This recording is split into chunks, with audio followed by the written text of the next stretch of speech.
But now there's also talk in the background of changing of some of the tax laws that will affect landlords. Now, that's not a good thing.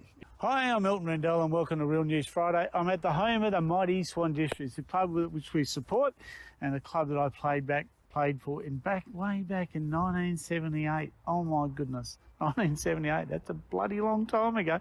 Anyway, I was only a kid. So, but anyway, welcome to the home of the Swan Districts Club. We're very proud to sponsor. We've sponsored for over 25 years.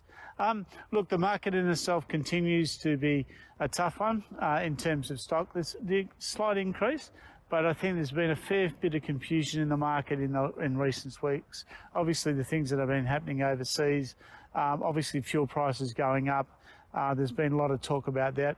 But now there's also talk in the background of changing of some of the tax laws that will affect landlords. Now, that's not a good thing because 85% of our rentals in Australia are privately owned.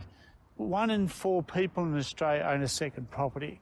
And basically, if you start playing around with that formula, let's imagine that you lose 15% of those people. Let's say only 70% of the properties out there. That 15% has to be picked up by the government to fulfil the shortage of homes.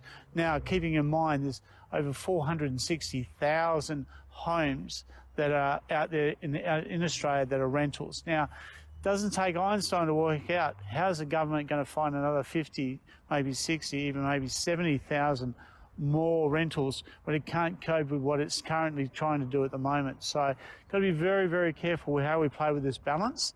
I think it's the wrong message. Yes, I think there needs to be some changes, but I think the changes should be more around trying to help the middle market move on, and that's what I'm talking about, older people who move out of their homes and downgrade, considering the money that they have surplus. So, for example, if I'm an oldie and I've got a property and I sell it, and it's not for luck that my property's worth $2 million, only because zone changings and things like that. You know, and I buy something for $1 million, and I've got $1 million in the bank. All of a sudden, I don't have a pension. All of a sudden, I don't have my health benefits.